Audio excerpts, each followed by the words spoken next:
got a real knack in this country for penalising the most vulnerable members of society. You know, I'm a disability campaigner, and we've got to remember that there's almost 3 million pensioners that live also with a disability. And the average, you know, extra cost for someone with a disability is nearly £600. And then you want to add another, what is it, £12.95, you know, onto a TV licence? It's just not acceptable. I'm not saying that everyone, you know, is housebound or that's the only, you know, kind of leisure they have. But actually, you know, it really, I know what it's like to be in bed sometimes and not be able to get out. And the TV is something that I completely, you know, it's... Well, Diana, that's the point, isn't it? It's a lifeline to so many people, particularly, I think, people over 75 who may be disabled or just, you know, old and slightly infirm, and they rely on their television as their gateway to the world. And yesterday was a great example. I'm sure there were many people over 75 in the country watching the tennis, watching the cricket, watching Lewis Hamilton, whatever, all through their television. But they're reliant, many of them, on this free licence as being a perk for living that long in this country and serving their country in many cases. It's a lifeline to so many people. I work alongside Age UK quite a bit, and we've signed a petition with over 600,000 names going in today to say all about this. People who are alone, they don't have a partner, maybe they're unwell, maybe they're disabled as well. It's what keeps them in touch with the world every day. And for those who say, look, pensioners can afford it, they can afford it, these 3.7 million people.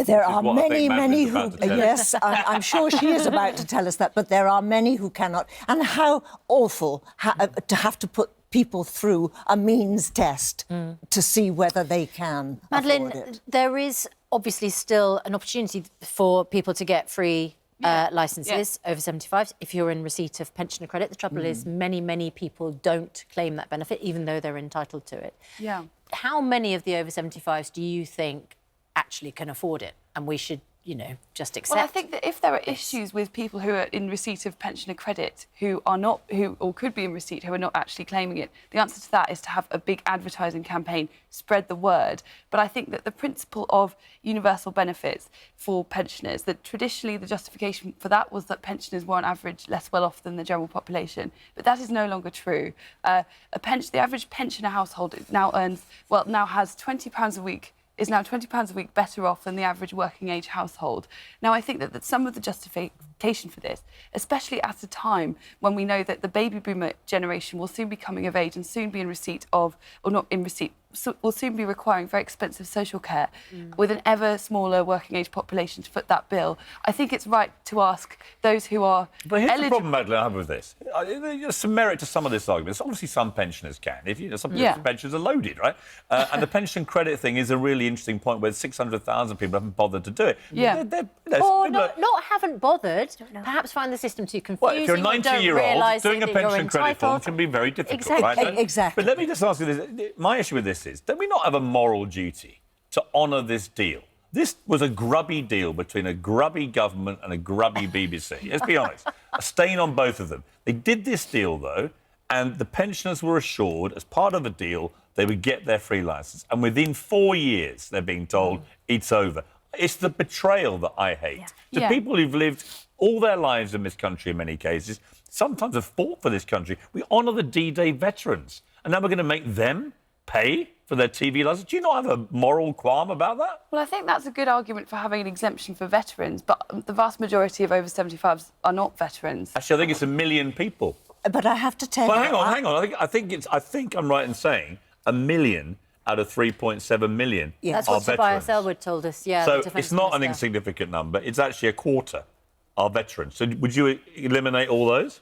Well, it depends. I do think that at a time where the future generations are having a harder than ever time to get on the housing ladder, struggling with the cost of childcare, all sorts of things that are far more difficult for our generations than they ever were before. I think it is right to... You think your generation's got it harder than previous generations? Not my than the war generation? Come off it, Madeleine. Well, this is the easiest time to ever be alive. Hang on. Madeleine is talking about financial circumstances. Let me just tell you.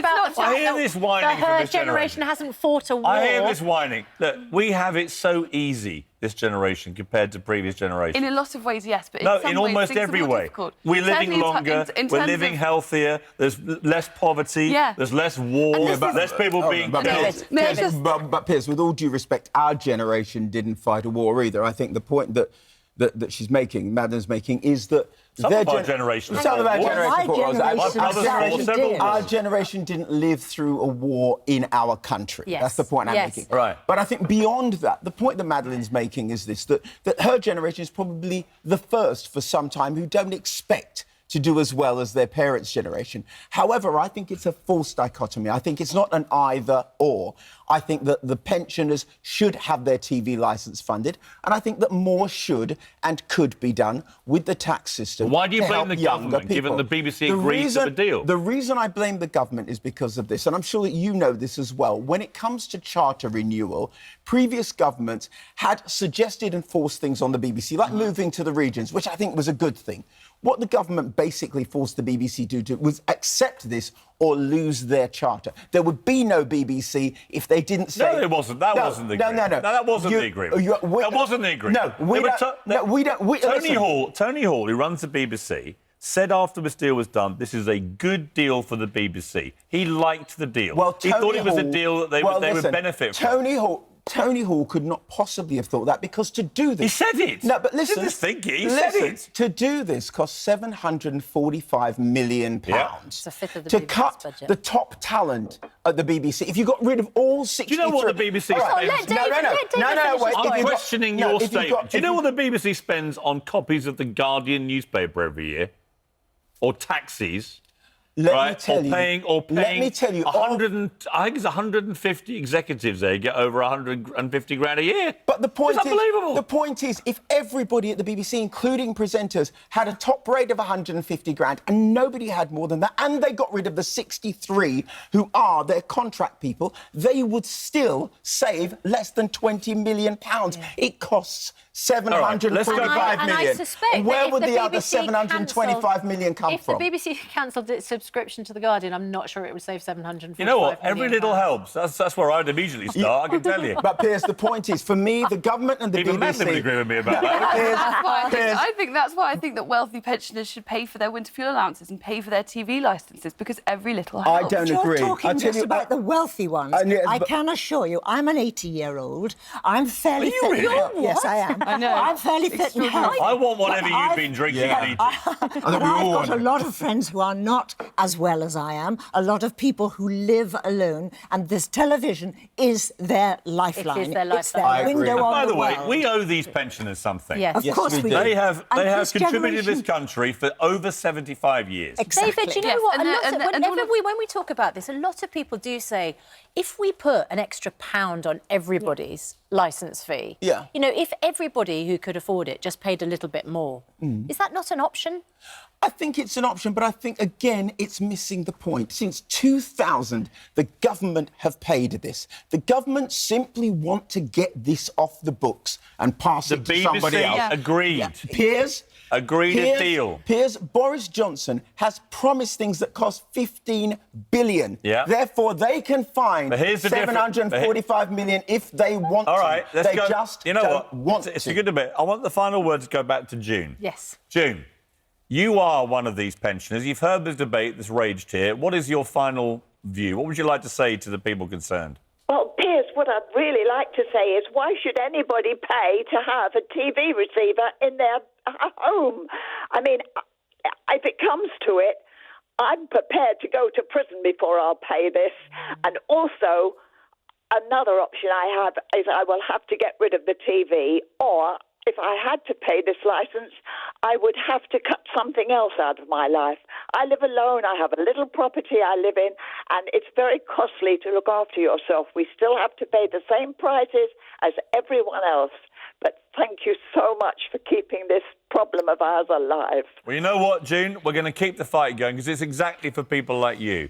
And what an extraordinary choice we're presenting to someone like you, who's lived in this country for over 75 years, dedicated herself to this country, given so much to this country.